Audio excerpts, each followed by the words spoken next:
अगर हमसे ये कहा जाए कि आप गिवन मैट्रिसेस के जो है वो नेगेटिव लिख के दिखाएं या नेगेटिव बताएं, तो आप कैसे इसे बता सकते हैं?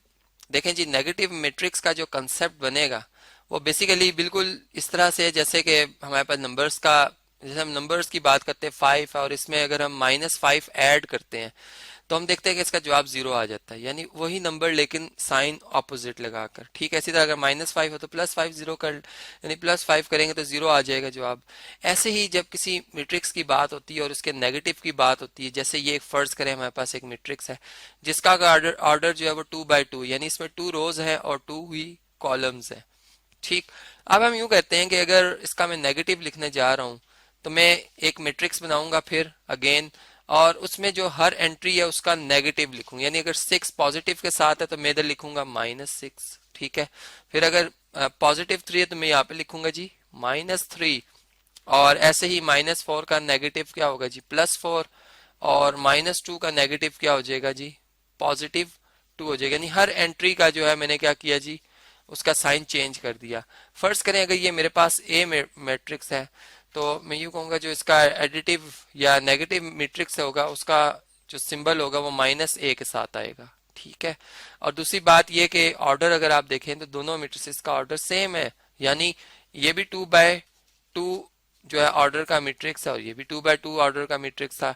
तो यहां से हमें फिर बात कंफर्म हो गई कि अगर हम किसी भी मैट्रिक्स का नेगेटिव लेंगे, जैसे फर्ज करें अगर ये हमारे पास एक बी मैट्रिक्स है और इसका मैंने अगर नेगेटिव लेना है तो मैं इसका नेगेटिव कैसे लिखूंगा, मैं -b लिखूंगा, और इसकी जो भी ऑर्डर है उसको मैं चेंज नहीं करूंगा। यानी अगर इसमें फर्ज करें 3 रोज और 1 कॉलम है तो मैं इसके नेगेटिव में भी 3 रोज और 1 कॉलम ही लिखूंगा, लेकिन हर एंट्री का साइन चेंज करता जाऊंगा। यानी -3 आ जाएगा, 0 का नेगेटिव 0 ही होता है, ये याद रहे कि 0 एक न्यूट्रल नंबर है। और इसी तरह से -1, तो ये हमारे पास इस तमाम नंबर के जो है वो हमने नेगेटिव लिखे और हमारा जवाब जो है वो आ गया जी बी मैट्रिक्स। अब इसी तरह अगर हम सी मैट्रिक्स की बात करते हैं, या चल अगर इसका नाम नहीं भी लिखा तो हम इसे लिख देते हैं कि हमारे पास सी मैट्रिक्स है, तो फिर इसका जो हमारे पास यानी आंसर जो आएगा, यानी इसी मैट्रिक्स को मैं दोबारा लिखूंगा। चले मैं इसी को कॉपी करता हूँ, साइन ही हमने चेंज करने हैं, सिंपल। और हम यहाँ पे जब इसका सी मैट्रिक्स का नेगेटिव लिखेंगे तो क्या लिखेंगे जी, हम देखें इसमें लिखेंगे सी नेगेटिव के साथ, साइन के साथ, और हर साइन हर हर नंबर का साइन चेंज करते जाएं। देखिए अगर माइनस था, +1 था, -1, -2, -3। ठीक है, ये +1 हो जाएगा, ये -2 हो जाएगा, 0 एज इट इज रहेगा। इसी तरह 0 as it is, 0 as it is, और 1 का नेगेटिव -1। तो ये आपके पास जो है इस मैट्रिक्स का आपके पास क्या आ गया जी, नेगेटिव भी आ गया।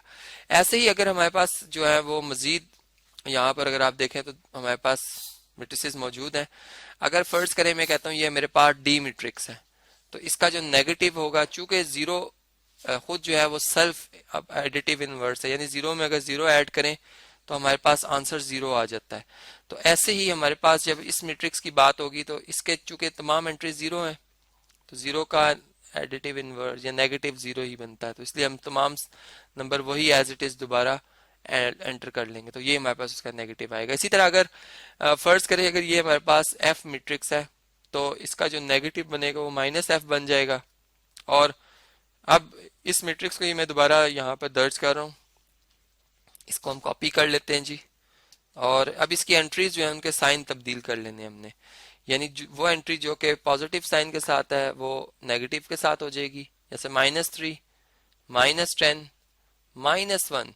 यानी अब आप अगर देखें तो ऑर्डर वही रहा, लेकिन एलिमेंट्स को अगर आप इनमें कंपैरिजन करें तो आप देखेंगे कि फर्स्ट रो फर्स्ट कॉलम का एलिमेंट अगर 3 लिखा तो यहाँ पे -3, यानी उसके साइन अपोजिट होने चाहिए। ऐसी यहाँ पर अगर फर्स्ट रो सेकंड कॉलम का एलिमेंट 10 लिखा हुआ है तो यहाँ पर -10 लिखा हुआ है। तो इस तरह से आपने इन्हें जो है 1 to 1 इनमें एक रिलेशन देखते हुए इनको देखना है कि इनके आपस में जो साइन है वो चेंज हुए या नहीं हुए। ठीक है, इसी तरह ये भी। तो अब हम कंफर्म कह सकते हैं ये एडिटिव इनवर्स है, या इसका क्या जी नेगेटिव है इस मैट्रिक्स का।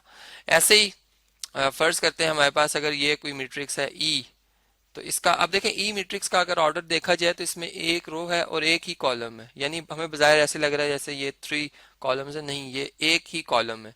तो अगर इस मैट्रिक्स का ऑर्डर 1 बाय 1 है तो इसके नेगेटिव का जो ऑर्डर होगा वो भी 1 बाय 1 होगा। अब अगर हम इसका नेगेटिव लिखते हैं तो हम लिखेंगे नेगेटिव ई। और अब हमने चूंकि हर इस एंट्री को, यानी हमने इधर एक ऐसी एंट्री लिखनी है जो कि इस नंबर में ऐड हो तो इसको जीरो बना दे। यानी अगर 2 प्लस का था पहले तो अब आप माइनस का 2 लिखेंगे। ठीक है, स्क्वायर रूट ऑफ 3 जो आपके पास अगर पहले पॉजिटिव साइन के साथ आ रहा था, अब आप इसको नेगेटिव अंडर रूट 3 लिखेंगे। और इसी तरह अंडर रूट 5, स्क्वायर रूट 5 अगर नेगेटिव है तो आप इसको पॉजिटिव स्क्वायर रूट 5 लिखेंगे। ठीक है, अब आप अगर इन दोनों नंबर्स को ऐड करते हैं तो आप देखेंगे आपका जवाब 0 आ जाएगा। यानी इस नंबर को अगर इस नंबर के साथ ऐड किया जाए तो हमारा आंसर 0 आना चाहिए, तभी हम कंफर्म कहेंगे कि ये मैट्रिक्स उस मैट्रिक्स का नेगेटिव है। ये तो था एक एलिमेंट के केस में। और अगर जैसे हमने देखा कि यहाँ पर काफी और यानी एलिमेंट्स मौजूद है तो फिर हमने उनको 1 बाय 1 हर एलिमेंट के साइन जो है वो ऑपोजिट करके भी देखे और तभी हमें समझ में आई कि ये उसका नेगेटिव है।